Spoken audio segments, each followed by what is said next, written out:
All right, Craig. We have just talked about accounting, and now I Hmm. would like to invite you to talk about gold and Bitcoin and gold hoarding empires. And first of all, Craig, what is gold for you? It's a shiny sort of yellow metal. Mhm. Is it Um, an insurance for you? Like, would you say it's a safe haven or something like that, or do you just see it as something that's maybe not even necessary in the future? oh, it's necessary. I mean, it's used in electronics. Um, does it have a purpose in financial systems? Not really. Yeah, I I mean, mean, the most of people value it, so that the only reason to hold gold is because people value the damn thing. I'll give you an example for the NFT craze where people talk about. I saw something how there was an $11 million NFT. Carinsurance.com went for just under $50 million. Insurance.com for about $35 million in the past. Privatejet.com, 30 million. Um, a friend of mine, back when I worked in Aussie Mail, owned Hotel.com for a while. Um, so I chose to IP squat because I had 64,000 IP like C classes, which made me a bit of money, but nowhere near as much as those who domain squatted. And I thought that was completely stupid because IP addresses actually have a use, whereas uh, there's so many ways of doing something like internet.com or insure.com.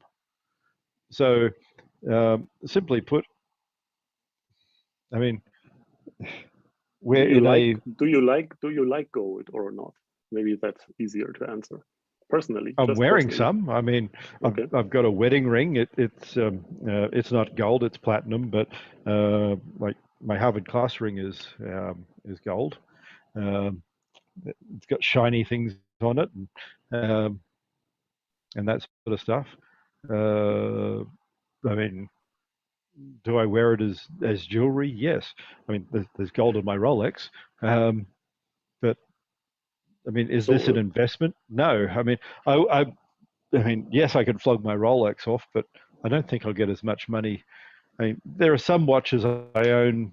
My Patek, I had a 47 Patek that's worth a lot more than it started at. But generally speaking, if you add up all the watches I've got and all the gold jewelry I've got, it's gone down in value. It's a commodity. So what do you call it? A Veblen good that you buy and use to expose sort of, well, hey, I've got jewelry value. is jewelry is like the use case for gold, but most of the gold is probably stored in vaults and never even sees the sun ever. So I'm just trying to compare gold to Well, the beat. that's sort of assuming that you actually believe that it's actually in the vault. Um, Okay, okay. I've been involved in audits before. I mean, including in the Perth Mint. So you have to go over all the having each of the rooms in the vault audited and marked and photographed at the same time. And So does it happen uh, or oh, there's so many times when things happen. I mean, I've been involved with gold companies that had titanium rods in. Uh, we destructively audited a gold bar once, as in cut it in half, and we attempted to cut it in half. Gold's actually easy to cut in half, but when you hit a titanium rod, it actually is rather hard to cut. So I've seen all these sort of fun things that people do, and the reality here is it's expensive, it's heavy. Um, the only reason it really existed was no one had anything better at the time. Mhm. Okay, that's interesting. Do we have something better now? Yes, it's just a record keeping system. I mean, the amount of gold is a token, a measurement. So, do we have a token or a measurement? Yes, we've got lots of them. Okay. You had a talk like 2 or 3 years ago about gold hoarding empires and Hmm. mercantilism and bullionism. Could you tell us like what's the problem? What's the problem with empires hoarding gold? Well, gold isn't actually. I mean, apart from a small level of jewelry and electronic use, gold doesn't really do much. You can't eat gold if you're hungry. You can't, I mean, I guess you could build a bridge out of gold, but you'd need a hell of a lot of gold, and it would be a really, really heavy bridge. And it's not terribly efficient, and it's soft. So over time, as trucks go over it, it would sag, and eventually it would do one of these whole collapsing into the river or ocean things. So, I mean, the reality is gold has uses. Um, uh, these things, the watch looks pretty, looks shiny, yeah, um, but it's just like diamonds. For every diamond in sort of circulation, there's like 100 of them sitting in vaults from De Beers and things like this, so they don't flood the price and they let it out slowly. The reality is there's no real value. Okay, but let's go back to the gold hoarding empires. Is the problem with gold hoarding empires the gold, or the fact that these empires hoard commodities instead of trading, instead of interacting? What's the Well, problem? the reason they hoard gold is they think that that's wealth. Gold isn't wealth. Money isn't wealth. That's the error people used to make. This is what Adam Smith wrote his treatise about. I mean, the whole notion here is the wealth of society is the capital goods, the consumer goods, the things that we're creating, the services, the economy, not the thing we use to measure it. So gold sounds valuable until you realize that what happens if society collapses? What happens if suddenly tomorrow productivity goes down by 50%? Then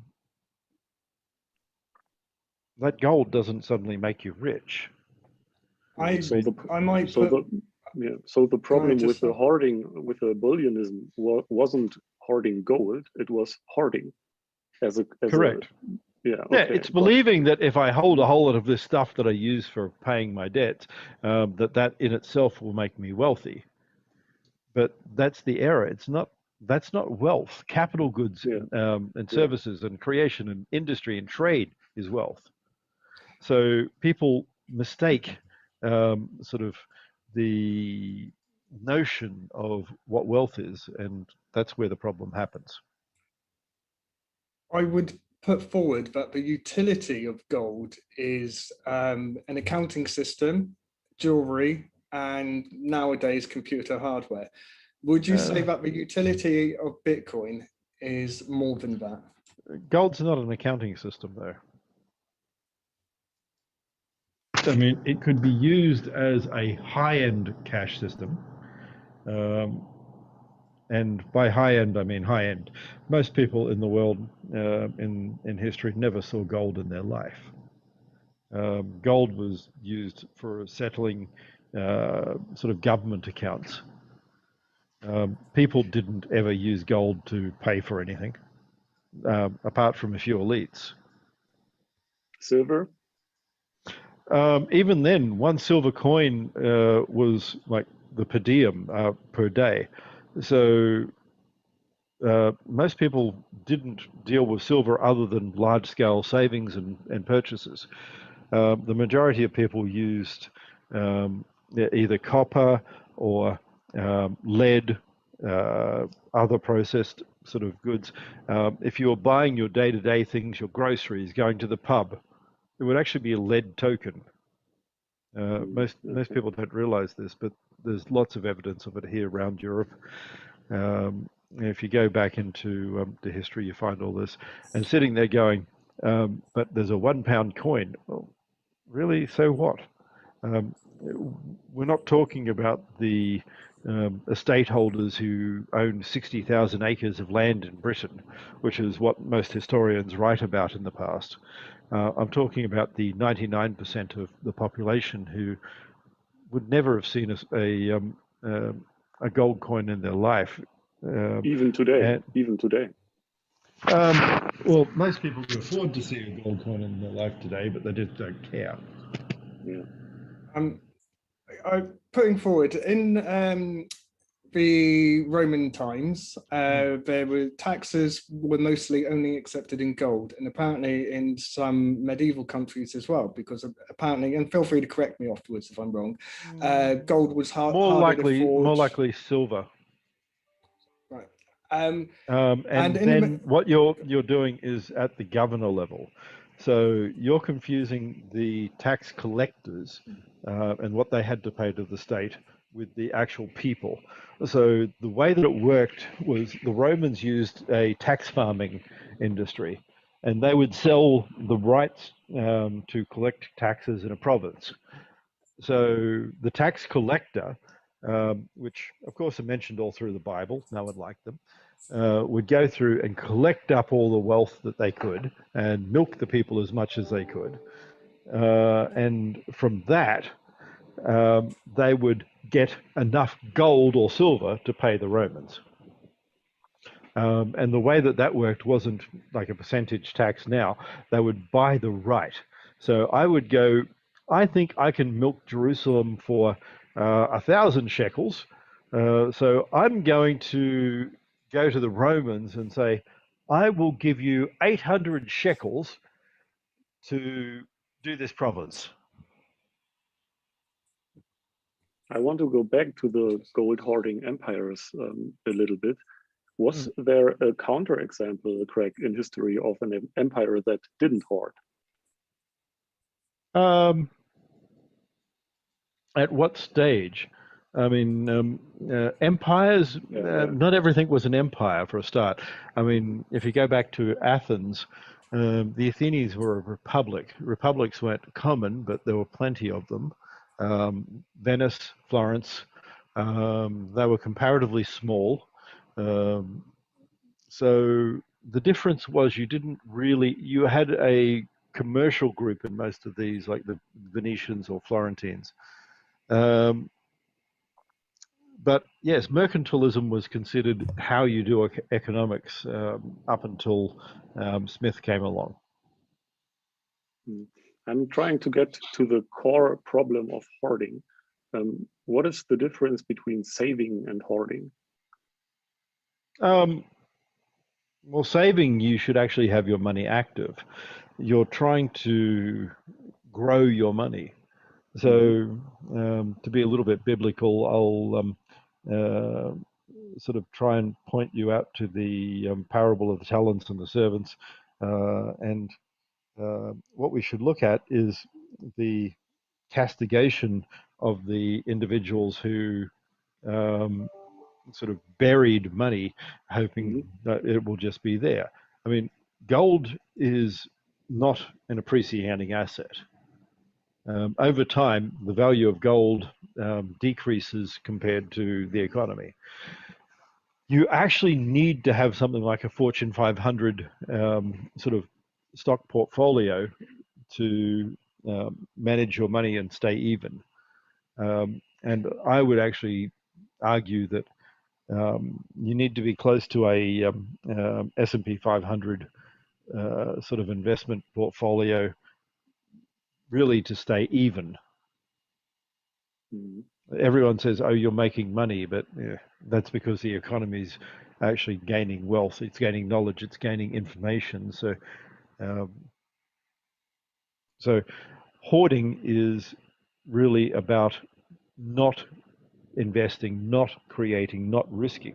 If you have gold sitting in a vault, you're not building a company, you're not building wealth, you're not investing in things. It's not circulating. Right. In economic terms, hoarding, because when I thought about hoarding, I thought, well, greed is the reason for hoarding, but greed is a character trait, right? It isn't an economic term. So in economic terms, we could maybe say hoarding is a decision to not trust other humans, like in interacting with other humans. Well, it's assets. It's an anti-trade position. Yeah, so exactly. I mean, if you get anyone who's a little bit of a watermelon, green on the outside, red in the middle, they'll say how the economy's overheating and we need to slow it down. But that's actually because they want to kill it. They want us to go back to living in log cabins. Anyone who's actually read Marx will realize no one in their right mind wants to live in the society that Marx posits. Marx's idea, if you read his letters, is that everyone lives in the wild, in a log cabin, trading for only the things they need, because this is the ideal society. I really don't want to live. I've lived in a log cabin before. And if I had a choice of living in a log cabin or grabbing an axe and going wild and killing everyone I saw, until I got shot in the street, I'd go for the second. I mean, All right. Okay. it is an insanely Yeah. bad life that, like, I mean, it's up there in the, should I live in a log cabin for the rest of my life, or should I take up a hobby of pulling my toenails out with pliers? It's fairly much a balance.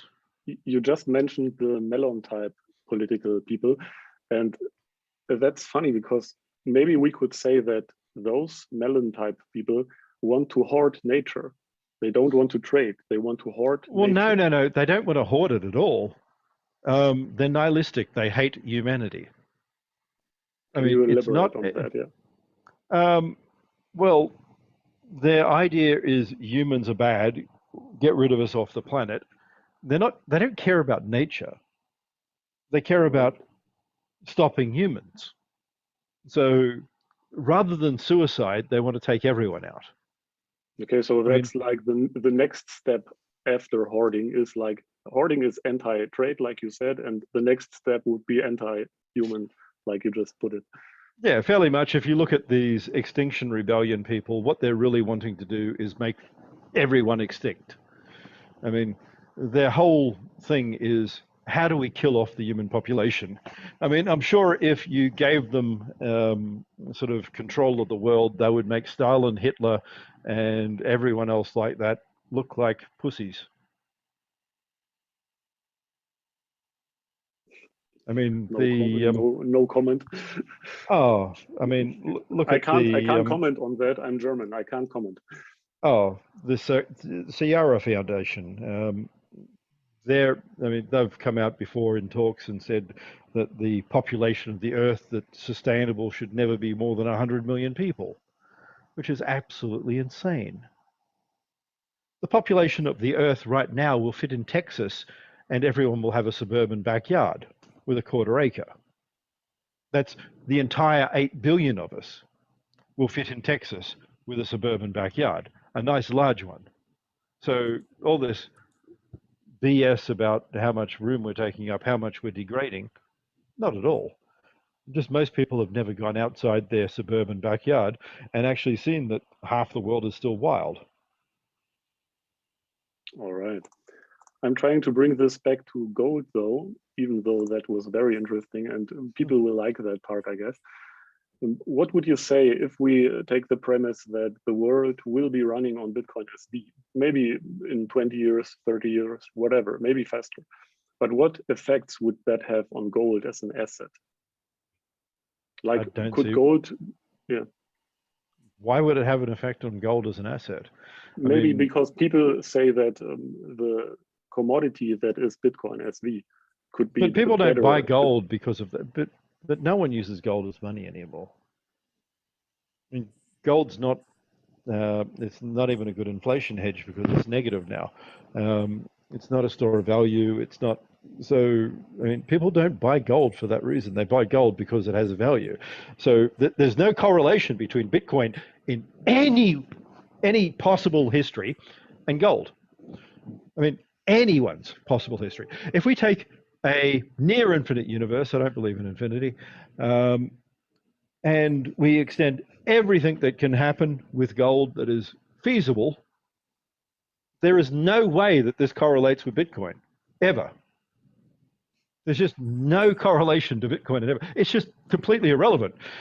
So it's like saying some guy on Alpha Centauri, what did he have to do with Buddha?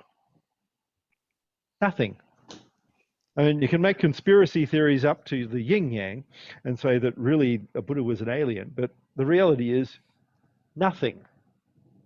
All right, question answered. What would you personally prefer, a gold standard or a Bitcoin standard? Neither. Neither. Okay.